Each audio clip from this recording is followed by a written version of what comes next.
Earth didn't send soldiers, they sent psychopaths the Empire couldn't understand. The first thing the Valdhari guard said to me was that I should be afraid. He said it in translation through a small silver device clipped to his collar, and his voice came out flat and mechanical on the other side. He was tall, nearly 8 ft, with a smooth, pale gray face, 4 fingers on each hand, and eyes the color of old ice. He stood in the doorway of the holding cell with his spine perfectly straight and his chin lifted, the way someone stands when they have never once in their life been told no. You are in the custody of the Valdhari Interstellar Empire, he said. Resistance is recorded and punished. You will be processed. You will comply. I finished chewing my ration bar. Do you sleep standing up? I asked, because that looks genuinely exhausting. He stared at me for a long time. Then he left. That was 3 days ago. Now I was sitting cross-legged on a metal bench in a room that smelled like recycled air and old machinery, and the only sound was Corporal Nathan Judge humming something from a song none of us could remember the name of. Private Lena Holt was doing push-ups in the corner, not because she was nervous, because she was bored. We were not prisoners, technically. The Valdhari Empire had sent a diplomatic vessel to Earth's orbit station 6 weeks ago with a document they called the Terms of Cooperative Transition. Earth's governments had read it over. Several ambassadors had asked very careful, very polite questions. Then quietly, the recruitment program had gone out not to soldiers, not to officers with ranks and medals, but to a very specific list of names. My name was on it. The screening process was one question.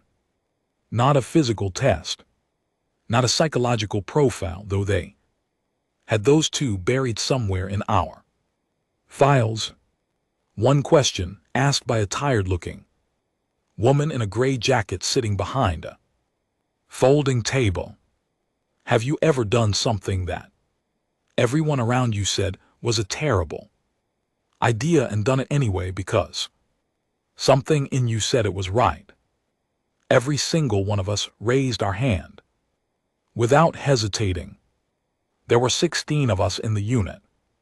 Nathan Judge, who had run a 100-mile ultramarathon through the Sahara with a stress fracture in his left foot and finished in 2nd place. Lena Holt, who had spent 4 years working in one of the most demanding wilderness rescue services in Canada and once carried an unconscious man 12 miles down a mountain in the dark. Owen Park, who had a philosophy degree, a background in crisis negotiation, and a habit of smiling at the exact moment people expected him to frown. And me, Staff Sergeant Rhea Alconquo, who had spent 12 years in environments where the plan fell apart before lunch, and who had learned somewhere in that time that panic is just excitement with bad posture. The Valdhari had expected soldiers, uniformed, ranked, hierarchical soldiers, who would stand in rows and represent Earth's military capability in a clear and measurable way. What they got was us. I heard them talking about it through the translation feed they apparently forgot to turn off outside our cell. 2 officers, both in the sleek dark uniforms of the Imperial Intelligence Division, standing in the corridor. Their files indicate significant histories of physical and psychological hardship, the first one said. Then they should be compliant, said the second. Beings with trauma histories are easier to manage. They have established fear responses. There was a pause. Their fear responses do not appear to be functioning correctly. Lena did another push-up. The Valdhari officer assigned to manage our unit was named Cathara. He came to see us on the 4th day. Alone, which I suspected was either brave or careless, and I hadn't decided which. He was older than the guard. I could tell because his skin had a faint texture near his jaw, like worn stone. And he carried himself differently. Not with arrogance, with attention. He stood in the doorway for a moment, looking at us the way a person looks at something they expected to understand and don't. Nathan was still humming. Lena had moved on to stretching. Owen was reading a small paperback book he had somehow carried onto the ship. His jacket pocket. I was eating the second half of my ration bar. You are the Earth delegation, Kethfi. Ra said. It wasn't quite a question. That's us, I said. You want some of this? I have no idea what it is, but it's not bad. He looked at the ration bar. He looked at me. He looked at the ration bar again. You are being held in an Imperial processing facility pending classification, he said, and you are offering me food. I'm offering you half a ration bar, I said. Don't read too much into it. He didn't take it, but he stayed in the doorway for another 30 seconds before he left, and I noticed he didn't give us any orders. He just looked like he was memorizing something. That night, ship night, the lights dimming on a schedule that didn't quite match any human rhythm. Owen put his book down and looked at the ceiling. What do you think they expected? He asked. Fear, Nathan said immediately, still humming quietly between words. They expected us to be afraid. Why? Lena asked, not looking up from the floor where she was lying flat, staring up. Because they always are, I said. Every other species they've met, they walked in, showed the size of the fleet, laid out the terms and the other side, calculated survival odds and complied. That's the whole motto. Rational beings choose survival. Owen was quiet for a moment. And we don't. We do, I said. We just have a much longer list of things we'd rather do than survive. No one laughed. But Nathan started humming again, and Lena smiled at the ceiling, and Owen picked his book back up.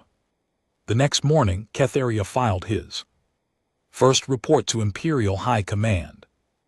We weren't supposed to know about it, but the translation feed was still on. Initial observation complete, he said.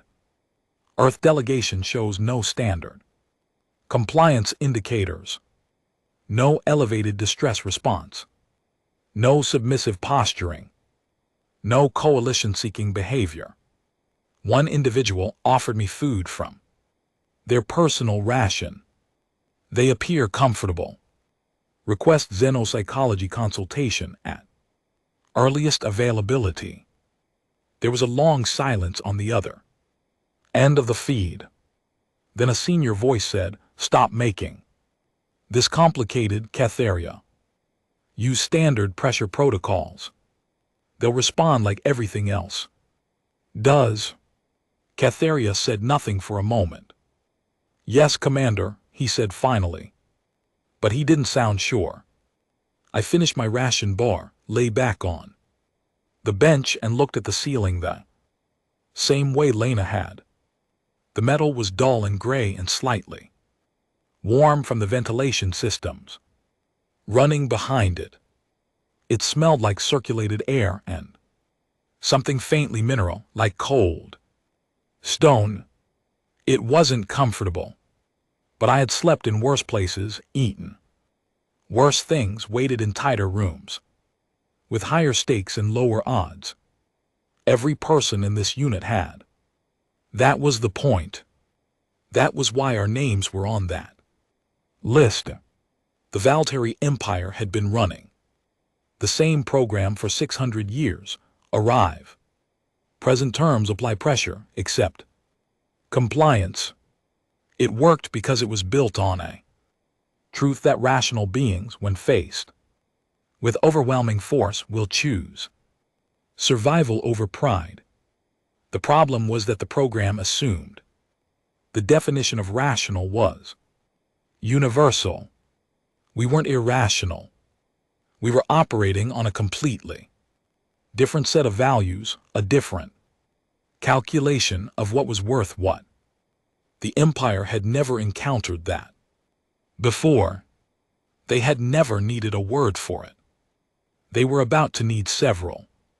Cathera came back that evening with 2 junior officers and a small device that he placed in the center of the room. It emitted a low sound below hearing, almost below feeling, just a pressure at the base of the skull, and the light shifted to a specific frequency I later learned was associated with elevated stress responses in 17 documented species. Nathan stopped humming. Owen put his book down. Lena sat up. I looked at the device, and then I looked at Cathera, and I said, "Is this the fear machine?" He didn't answer. "It's a fear machine," I told the others. Lena tilted her head. Huh. She lay back down. Nathan resumed humming. Owen picked his book back up. I looked at Cathera. He was watching us with his old stone face in his ice-colored eyes, and for just a moment, just a flicker, there and gone, I saw something in his expression. That was not calculation.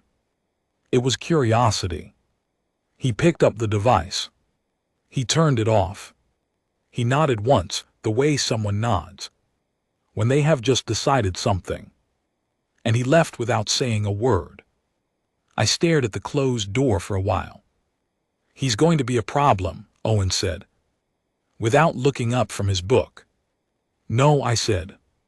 "He's going to be the one who actually figures us out." I wasn't sure yet whether that was good or bad, but I had a feeling things were about to get very interesting. I was right. The Valteri moved us to a different section of the ship on the 6th day. Not a nicer room, cleaner maybe, with better ventilation and a window that looked out at the stars, but the chain itself was interesting. You don't relocate an asset you're not thinking about. You don't give windows to people you've already categorized. They were still watching us, but now they were watching us differently. The first real test came on the 7th day when they walked us onto a deck they called a capability demonstration facility. It was a long room with gray floors and high ceilings and several devices along the walls that I recognized from the pre-mission briefings as Valteri tactical systems, sonic disruptors, light frequency projectors, a chemical dispersal unit, the kind that released compounds designed to trigger fear responses in most known biological species. There were 6 Valteri technicians in the room, all at consoles. Cathera stood at the far end with 2 senior officers we hadn't seen before. One of them had a gold stripe on his collar, which the briefing materials said meant he outranked everyone in the room. "This is a standard evaluation," the gold stripe officer said. "You will stand in the center of the room. The systems will be activated in sequence. Your responses will be recorded." We walked to the center of the room. Owen straightened his jacket. Nathan rolled his shoulders. Lena cracked her knuckles. I stood with my hands at my sides and my chin level. The first system activated, the sonic disruptor, and the sound hit us like a wall of pressure, low and vast and designed to make the body feel like it was in danger. For most species, apparently this was enough to produce visible distress, shaking, retreat, vocal responses. Nathan started dancing. Not dramatically, not to make a point.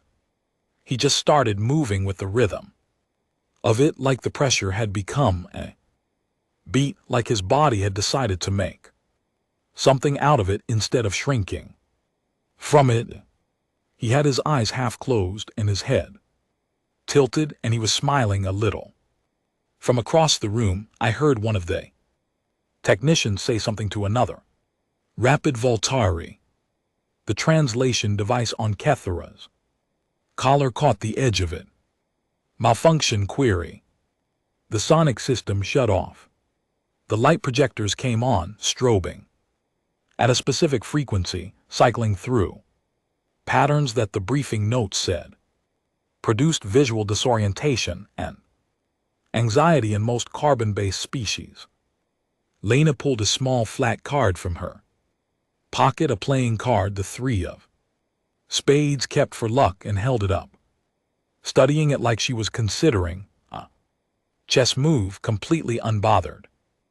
Owen looked at the light patterns on the wall, tilted his head, and said quietly, "It's almost like a Fourier sequencer. The spacing isn't quite right, though." I said nothing. I just looked at the senior officer with the gold stripe and waited. The lights shut off. There was a long pause. Then the chemical dispersal unit activated with a faint hiss. The compound was odorless, which I knew, but it moved through the air and into the lungs, and then it hit a cold, creeping pressure in the chest, like standing at the edge of something high and feeling the height in your stomach. For most beings, this triggered a pure biological retreat response. Run. Go back. Get away. I took a slow breath. The cold pressure was there. I'm not going to pretend it wasn't. It was working exactly as designed. My body was getting the message. My body was saying, "This is dangerous. Move." I stayed where I was. I breathed through it the way I had learned to breathe through a dozen other things that had tried to move me when I didn't want to be moved. I felt the compound doing its work, and I made a choice, very quietly, not to let it make my choices for me. I looked at Kethera. He was looking back. The dispersal unit shut off. The gold stripe officer turned to Kethera and said something in Vald. Hari, too fast for the translation device to catch completely, but I got the last part. Alternative protocols. Kethera said something back. He said it calmly, but the gold stripe officer's posture stiffened, which in any species usually means disagreement. They moved us back to our room. That afternoon, a Vald Hari technician came in with food, real food, not rations, warm in containers that sealed properly. I didn't know what any of it was, but it was clearly an upgrade. Nathan ate all of his and half of Owen's. Lena organized hers by color. Owen looked at the food and then at me. "They're confused," he said. "I know. They're trying to figure out if kindness works better than pressure. I know. That means they still think this is about finding the right lever." "It is," I said. "They just haven't found it yet because it's not a lever. It's a conversation. And they're not there yet." 2 days later, they moved us to the colony moon. The moon was called Vessal in the Imperial records, a contested transit point, low gravity, mostly rock, with a small installation that the Empire had established as a resupply station. There was also a small civilian population there, settlers from 3 other species the Empire had absorbed over the centuries, living in prefabricated buildings near the equator. The Valdhari wanted a demonstration, not of our fear. They'd given up on that, at least for now. They wanted to see how we operated in the field. What they got was the incident with Private Lena Holt and the armored walkers. The walkers were 2-legged patrol units about 30 ft tall with sensor arrays and mounted suppression systems. They were sent into the area where our squad was positioned as part of what the Valdari called a contained mobility assessment, which meant they wanted to watch us encounter something large and threatening and document what happened. We were in a rocky canyon when the walkers appeared at the far end, 2 of them moving slow, their sensor arrays sweeping back and forth. In a standard military doctrine, you would take a position, assess, identify a defensible angle, and engage from cover. Lena said, "I want a better look," and started walking toward them. Not running, walking casually, like she was going to check something out at a market stall. "Halt," I said. "I see them," she said. "That's not what I'm questioning." She had already pulled the magnetic grapple from her pack, a piece of equipment she absolutely should not have had on her person in what was technically a diplomatic context, but this is why the screening question mattered. She had decided to bring it. Nobody had told her not to specifically. Enough. She closed the distance to the nearest walker at a pace that the Valdari observation team apparently described their log as incomprehensibly casual. Then she threw the grapple, caught the leg joint of the walker, climbed 15 ft. In about 8 seconds, found the external fuel cell housing behind the knee joint, and disconnected it with a tool she also should not have had. The walker stopped. Not dramatically. It just powered down very gently and settled into a locked position with a soft clunk. Lena climbed back down. She jogged back to us, slightly out of breath, her hair coming loose from its tie. "Okay," she said. "I saw it." The second walker had stopped moving. Its sensor array was still running, still pointing at us, but it wasn't advancing. Later, we found out that the operator had simply stopped giving it commands. He had not been trained for this. I pulled the squad back into the canyon, not because we were losing ground, but because I had seen the terrain further along, and there was a better position, a ridge that gave line of sight in 3 directions. It was a tactical decision, a normal one, but from the Valdhari observation deck, it apparently looked like we were retreating because they logged it as a voluntary withdrawal post-engagement, which they thought meant we had limits. We did have limits. Everyone does. Ours were just in different places then. They expected. Cathara's log from that evening read: "The unit does not coordinate in any pattern our systems can predict. They do not retreat from threat. When one member moves independently, the others adapt without verbal confirmation." When asked about the fuel cell incident, the individual responsible described it as curiosity. We have no framework for treating curiosity as a tactical asset. Requesting immediate xenopsychology consultation. Request flagged priority. High Command's response: consultation. Request denied. Increase pressure parameters. Operational timetable unchanged. Kathara read the response. He was quiet for a moment. Then he filed a second note below the first that said simply, I do not think increased pressure will produce the expected results. He was right.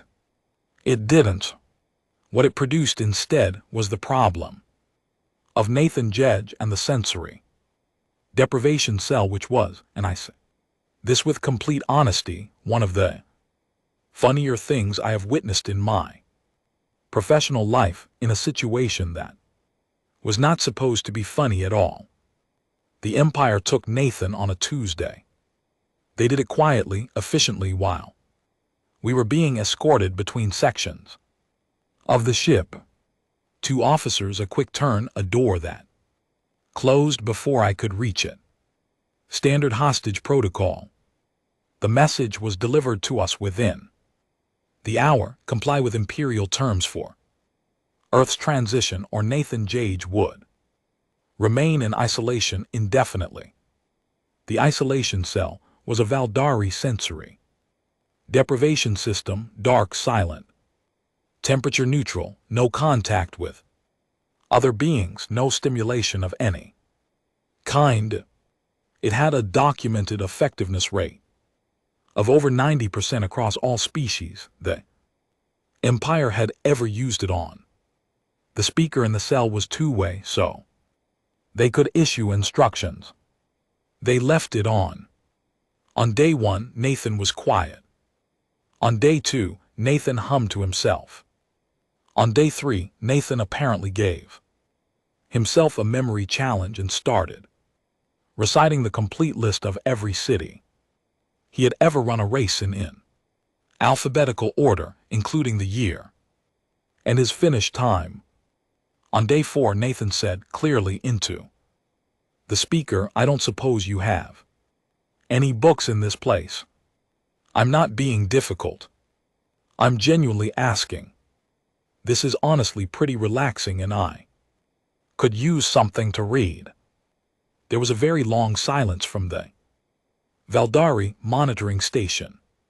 Then someone said also clearly, he is asking for reading material.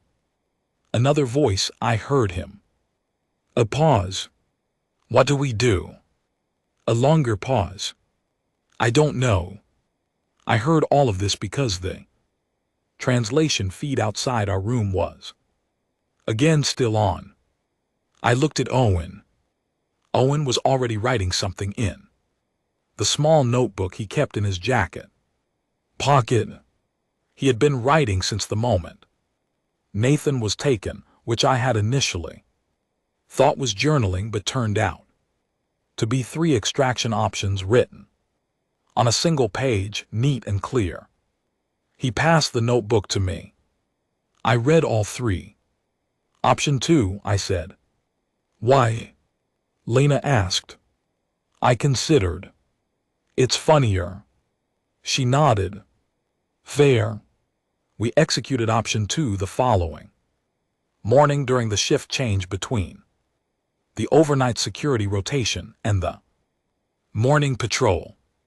It worked not because it was complicated, it wasn't, but because it relied on something the Empire's planning never accounted for, that we were not afraid of being caught in the attempt, which meant we moved faster and more openly than any security system was designed to stop. You build a lock for someone who is trying to be sneaky. You build a vault for someone who wants to be invisible. You do not build anything that stops a person who walks directly toward the thing they want and simply declines to be deterred. Lena went low. Owen created a distraction.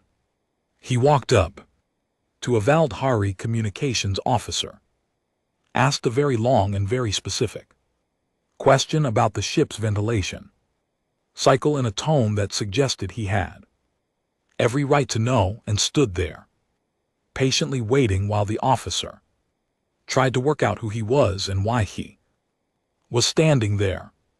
The officer did not raise an alarm, because Owen did not look alarmed. Nathan once described this quality, Owen, as the terrifying politeness of a man who has already decided the outcome. He was not wrong. I got the door open. I got Nathan out. He walked out of the sensory deprivation cell, blinking in the light, hair slightly flat on one side, completely calm. There's a good ridge position about 400 m north, I said, because there was no time for anything else. I know, he said. I've been thinking about the terrain layout for the last hour. We moved. We made it to the ridge. We did not make it clean. Lena took a hit from a suppression bolt. A glancing strike along her left shoulder, the kind of wound that produced a deep bruise and a burn that would need proper treatment and careful monitoring. She hit the ground, rolled, came up on her feet, and kept running. I pulled up beside her. Halt. I know, she said. That needs attention. After the ridge, she said. We made the ridge. Afterward, when we were behind cover and the pursuit had lost our position, I handed Lena the emergency kit and she sat down and let me treat the wound. Without complaint. It was significant. It would be painful for weeks. It needed more than field treatment, and we both knew it. She looked at the bandaging and said, "The tape is chafing." That was her only complaint. I sat back on my heels and looked at her, and then at Nathan, who was already back to memorizing terrain angles, and Owen, who was writing in his notebook again. These were not invincible people. Lena was in pain. Nathan had spent 4 days alone in the dark. Owen was running on 6 hours of sleep. Over 3 days. I had a bruise along my ribs from a fall during the extraction that I had not mentioned to anyone because there was no point in mentioning it. We were not unbreakable. We were people who had made a decision about what mattered more than comfort, more than safety, more than the instinct to stop and protect ourselves first. That decision was not recklessness. It was not a disregard for life. It was the clearest-eyed thing I knew how to do: look at the situation, decide what it required, and give it that even when the price was real. The difference between someone who isn't afraid and someone who is afraid and moves forward anyway is enormous. The empire had built its entire strategy on the first kind not existing. They had never once planned for the second. That night, in a message I wasn't supposed to see, Cathara filed an urgent report. Current protocols are producing no compliance outcomes, he wrote. Unit maintains cohesion under direct pressure.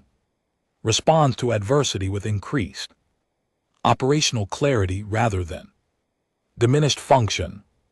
Physical harm to one member does not reduce effectiveness of the group. These are not exceptional individuals. Their files suggest they are representative of a broader human psychological profile. If this is accurate, and if the conflict were to expand, we would be facing a species-wide pattern, not an anomaly. He paused in the recording. I am formally requesting a full halt to operational escalation, he wrote. And I am requesting a direct meeting with the unit commander. I want to understand what we are actually facing. I think it is something we do not yet have the right words for. High Command rejected the halt request. They approved the meeting. I received the notification the next morning on a small screen outside our door. Cathara, Overseer Imperial Intelligence Division, requests a direct Conversation with the designated Earth. Unit Commander. I read it twice. Then I wrote back. Tell him I'll bring the ration bars. 3 weeks had passed since we came aboard the Valdari ship. In that time, the Empire had tried to frighten us with sound and light and chemistry. They had taken one of our team and put him in a room designed to break minds. They had sent armored machines to observe us and watched one of them get quietly disassembled by someone who was simply curious. And now, on a frozen transit moon called Vethso, they were launching the biggest ground push they had attempted yet. 3 coordinated columns, timed 2, converge, outnumbering our squad by factor of 30 to 1. I want to be honest about something. 30 to 1 is not a comfortable ratio. I am not going to tell you I felt nothing when the sensor readings came in. I felt plenty. My heart rate went up. My hands were steady. They are almost always steady, which is a thing I am grateful for, but my heart rate went up. And I stood in the observation post on the ridge and I looked at 3 approaching columns of Valdari troops. And I allowed myself exactly 4 seconds to feel the full weight of the situation. Then I went to work. The columns were moving in a textbook pattern, 2 flanking, 1 central, designed to compress us into a position with no retreat. They expected us to hold the ridge, dig in, take the pressure, and eventually signal compliance when the odds became undeniable. That was how it always ended in their experience. You close the options until there is only one option left. I didn't hold the ridge. I called Owen to the left, Lena to the right. I told Nathan to stay on the ridge with the comm equipment and keep the signal live. I told him that no matter what he saw in the next 20 minutes, he was not to move from that position. He said, understood. Then he said, you're going through the middle. Yes, I said. Alone. Yes. He looked at me for a moment. Okay, he said, and went back to the comm equipment. I picked up the emergency med kit. I set down every other piece of equipment I was carrying. I picked up a white signal flag, a piece of cloth we had brought as part of the diplomatic kit, completely standard, completely visible, and I walked off the ridge, down the slope, and directly toward the center column. I am not sure I can explain the reasoning in a way that sounds rational, because the Valdari certainly didn't think it was rational, and in their framework they were correct. But in mine, in the framework I had been operating in my entire life, it made complete sense. I was one person, unarmed, carrying a medical kit and a white flag, walking toward 30 soldiers who had never encountered anything like me. I was the most unusual thing in their entire operational environment, and unusual things in every species I have ever encountered produce one consistent response before any other response. They make people stop and look. I needed 6 minutes. I got 7. The center column halted when I was about 40 m out.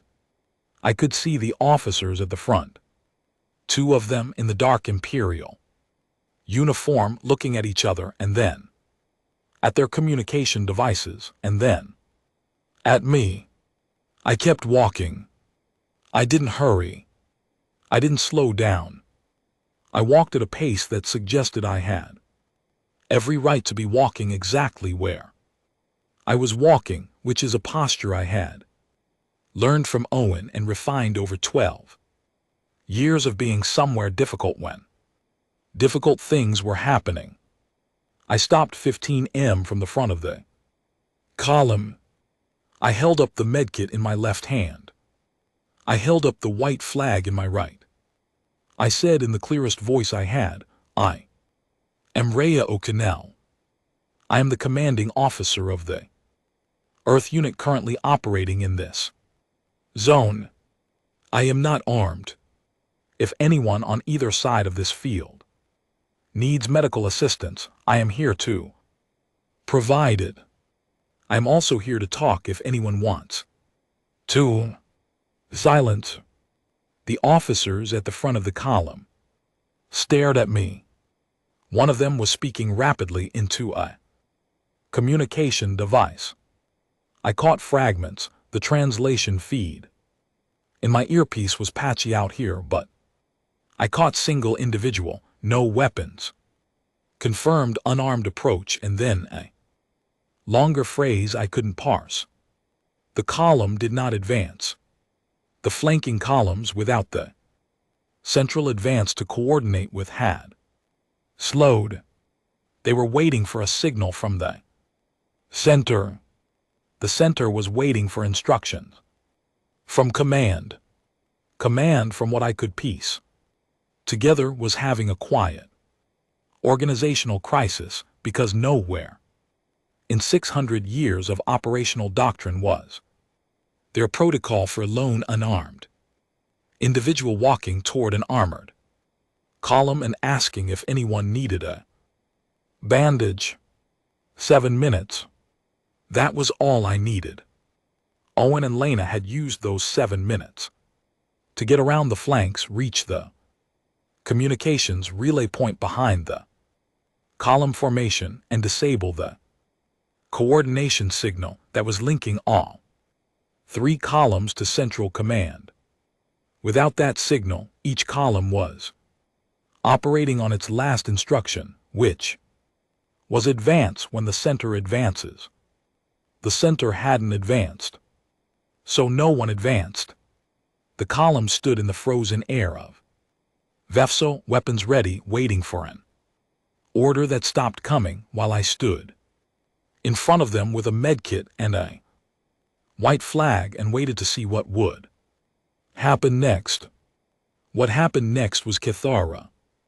He came out from the rear of the center column on foot, no transport, walking with the same straight-spine composure he always had. He stopped about 5 m from me. He looked at the flag. He looked at the medkit. He looked at me. You walked into the middle of a tactical formation, he said. Yes, I said. Alone. Yes. Without weapons. Yes. He was quiet for a moment. The wind was picking up across the surface of the moon, thin and cold, moving the signal flag gently in my hand. Why, he asked. And I knew from the way he asked it. Not with anger, not with tactical calculation, but with something that was very close to genuine bewilderment, that this was not a question about strategy. It was the real question. The one he had been building toward for 3 weeks. Because I needed you to stop, I said. And I knew that the most unexpected thing I could do would work better than the most tactical thing I could do. You don't have a protocol for this. So I used that. He looked at me for a long time. That is a rational explanation, he said slowly. Yes. But the action itself carries significant personal risk. Yes. And you accepted that risk. I calculated it, I said. I didn't accept something I didn't look at. I looked at it, decided it was worth it, and moved. He was very quiet. Above us, the stars were hard and clear. Through the thin atmosphere, the way stars look when there's nothing between you and them. You are not fearless, he said. It wasn't an accusation. It was closer to a discovery. No, I said. I am not fearless. Fear is useful. Fear tells you where the risk is.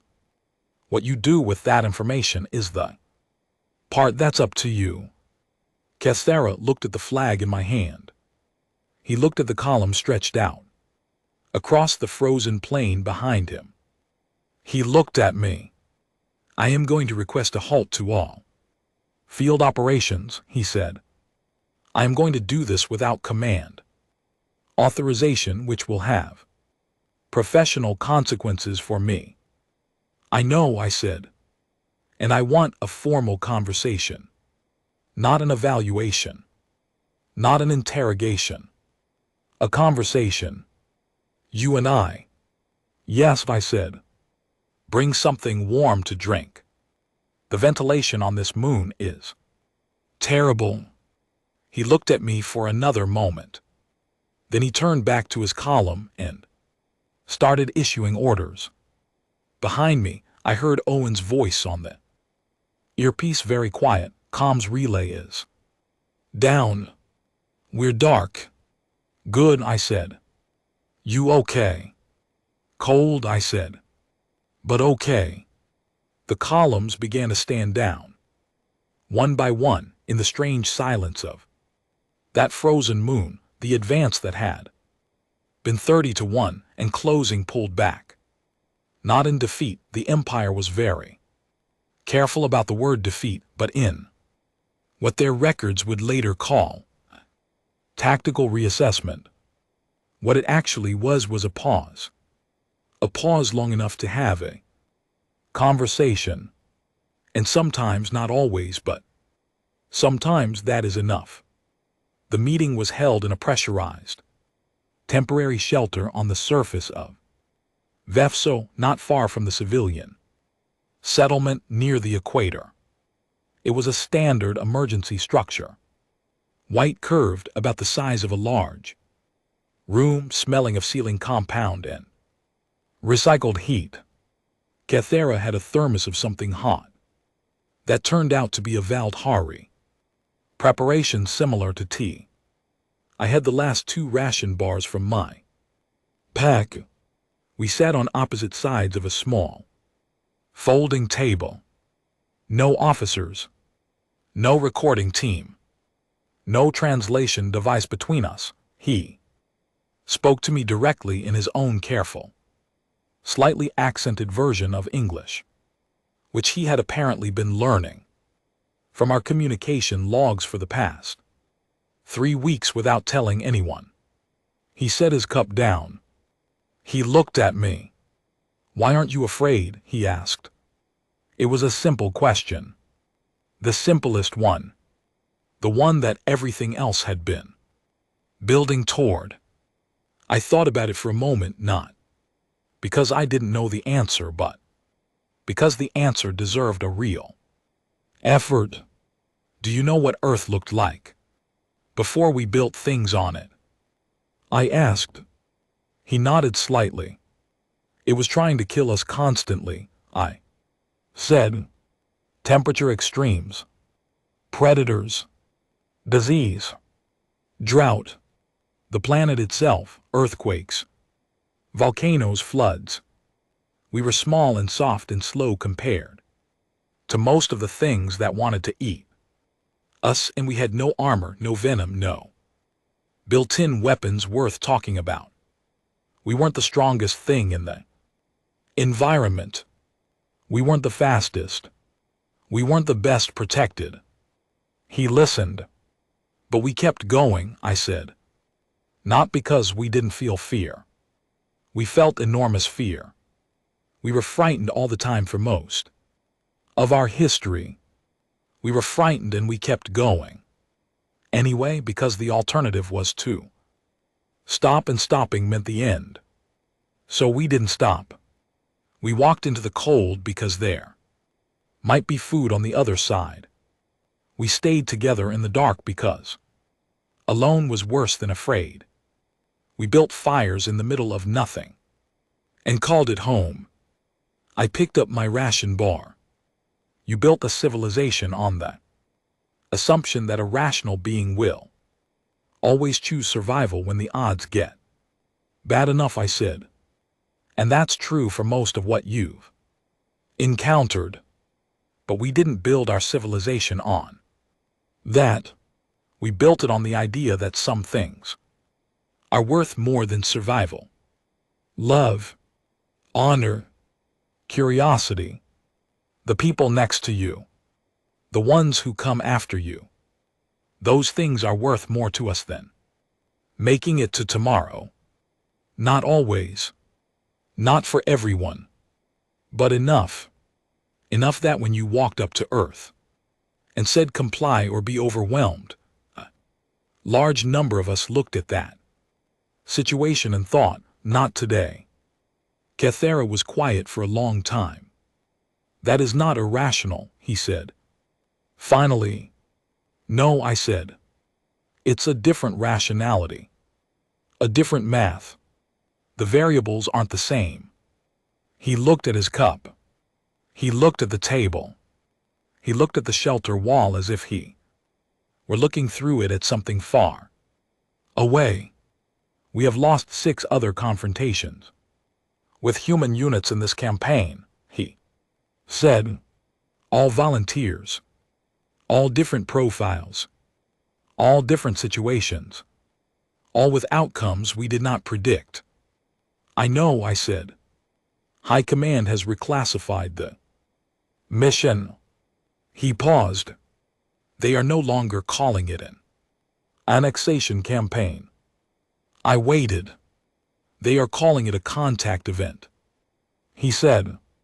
Something shifted in my chest. Not quite relief. Something quieter than that. Something that had been tight for a long time relaxing by one small degree. What does that mean? I asked. It means they don't know what to do, he said with a directness that surprised me. It means the existing frameworks do not apply and they know it. A contact event is what we declare when we encounter something that does not fit. And what happens in a contact event? Historically, he set his cup down. We learn, or we leave. I nodded.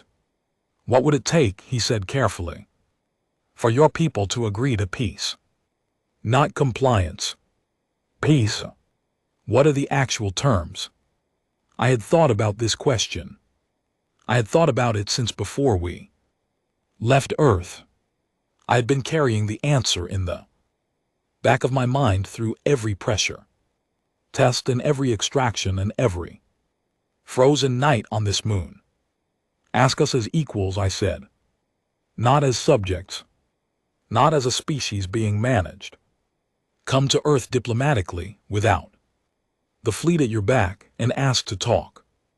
The way you'd ask someone you respected. Mean it when you do it. He was quiet.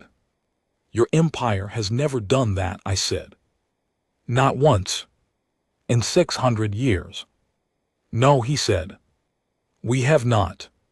Then that's what it would take. He looked at me for a long time. The thermos was cooling. Outside, the wind across Vethsal was picking up. I could hear it against the shelter walls, a low and constant sound.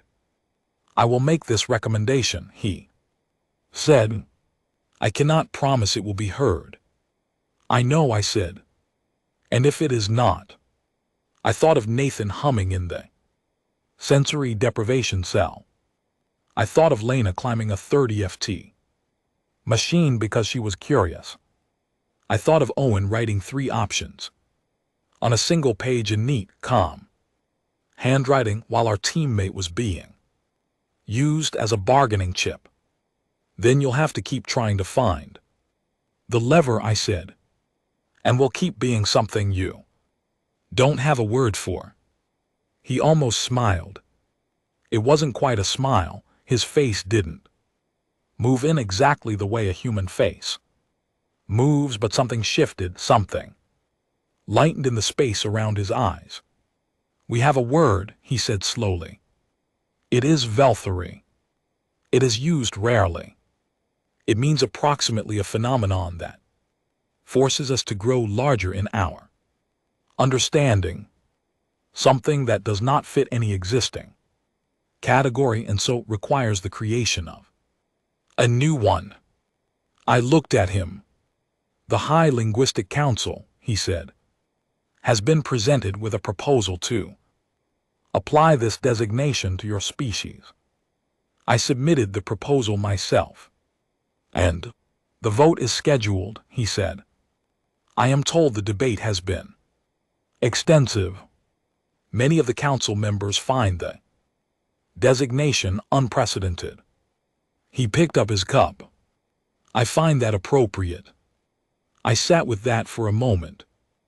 Outside, the wind kept moving across the frozen plain, indifferent to empires and contact events and linguistic councils. The stars above us were the same stars. They had always been. I picked up the second ration bar and held it out across the table. This time he took it. The Empire withdrew from Earth system 43 days after the meeting on Vessel. They did not call it a withdrawal. Their official record listed it as a strategic operational reorientation, pending reevaluation of contact parameters, which is the kind of language that means we are leaving and we are going to spend a long time thinking about why they could have come back in force. That was a fact I held clearly and without comfort. The Valdhari fleet was large there. Industrial base was enormous, and by any traditional military calculation, they outweighed us by so much that the comparison was almost meaningless. They could have overwhelmed Earth through sheer mass if they had been willing to pay the price. The price in the end was the problem, not the physical cost, though that was higher than they had expected. The real price was simpler and stranger. To beat us, they would have had to stop thinking of themselves as the ones who always knew what to do. They would have had to look at us and say, you are something our models don't contain, and we're going to keep throwing resources at you until the model is right. That was the kind of admission the Valdani Interstellar Empire, 600 years old, 43 star systems, the dominant force in its region of the galaxy, had never once made. And it turned out they weren't quite ready to make it. So they left. We came home on a civilian transport because the government had not sent a military ship to pick us up. We were the diplomatic delegation, technically, and they were careful about optics. The ship was small and slightly cramped, and the food was much better than ration bars.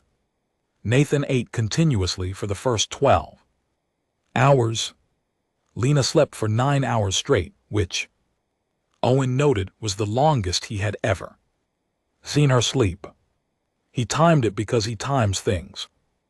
I sat by the window and watched the stars change as we moved closer to Earth. I thought about Kefra's question and my answer and the long silence after it. I thought about the way he had taken the ration bar carefully, like something fragile, which was funny because it was absolutely not fragile, and held it without eating it for the rest of the meeting, like he was thinking about what it meant to take food from someone you had been trying to intimidate for 3 weeks. I thought about what it cost civilization to admit it doesn't have the right words. I thought about what it cost a person. When we cleared the outer marker and Earth appeared in the porthole, blue and white and brown, impossibly familiar. Nathan stopped eating and came to stand beside me. We looked at it for a while without saying anything. Do you think they'll come back? He asked. Probably, I said. But differently. He nodded. What do you think Catharia does now? spends a lot of time in front of a linguistic council, I said. Argues for a word. Nathan was quiet for a moment. Then he said, "That's not nothing." "No," I said. "It's not."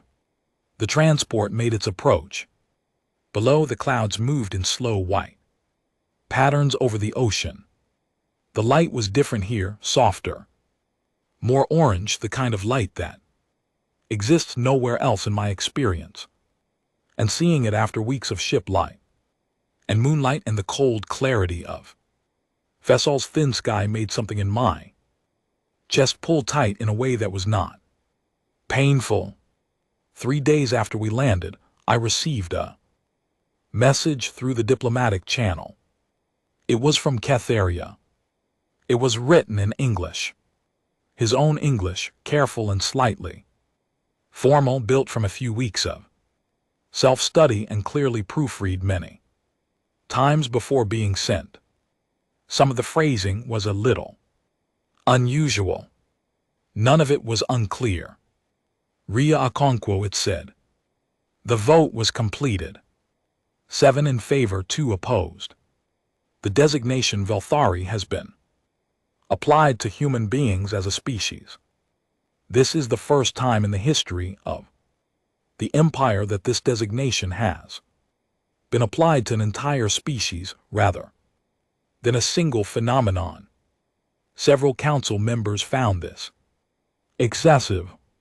I voted for it in both rounds of consideration. He paused in the writing. I could feel the pause in the spacing. The word means, more precisely than I explained before, something that arrives without warning and makes the universe larger than it was before. We use it for things that are not a threat but that change you permanently, simply by existing in the same space as you. He paused again. We will come to Earth, he wrote. Not with a fleet. With a delegation. We will ask to speak. I am told the request will be filed within the standard cycle. I am also told the process will take time, as the diplomatic division must first develop a framework for an interaction it has never had before. Then the last part. I kept the ration bar. I have not yet determined what to do with it. I thought you should know. I read the message twice. Then I sat back and looked out the window at the sky above my home, blue and wide and full of weather, the kind of sky that doesn't care about empires or designations or the slow workings of alien councils, and I felt something I hadn't let myself feel in months. Not relief. Not pride. Something quieter. Something that belongs to the part of you that doesn't have words either, the part that sits very still after a long and difficult thing and simply notices that it is over and that you are here. And that here is good. Lena stopped by the office on her way to her medical follow-up, shoulders still wrapped, tape still chafing. She looked at the message on my screen. She read it. She said nothing for a moment. Then she said, he kept the ration bar. He did, I said. She thought about this.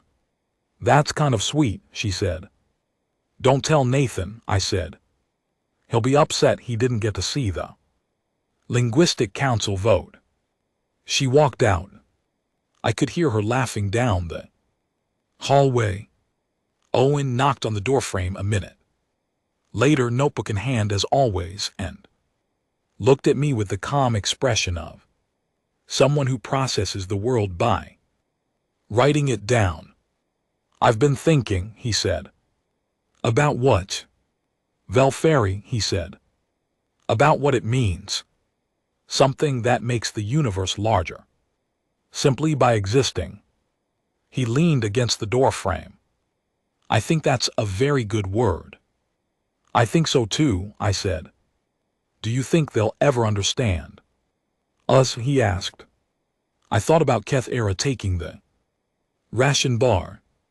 I thought about the long silence on a frozen moon and the moment something shifted in the space around his eyes and the 72 vote of a council that had never used that word for a species before. I think they're trying, I said. That's more than I expected. Owen nodded. He wrote something in his notebook. He put the cap back on his pen. Good enough, he said, and left. Outside, the sky was doing what Earth skies do, changing, moving, impossible to predict or categorize, full of weather and light and the particular quality of a planet that has been trying to kill its inhabitants for 300,000 years and somehow made them remarkable in the process. I sat there for a long time. Fear tells you where the risk is. What you do with that information is the part that's up to you. Somewhere in a distant system, a man who had once tried to frighten me into compliance was holding a ration bar and thinking about what it meant. And on Earth, in offices and hospitals, and mountain trails and running tracks, and rescue stations, a very long list of people who had once raised their hands without hesitating at a question about doing the wrong-looking thing for the right reason, were living there, lives completely unaware that they had just become, in the language of an empire they had barely heard of, something that made the universe larger. I thought that was about right. I thought that was, in fact, exactly right.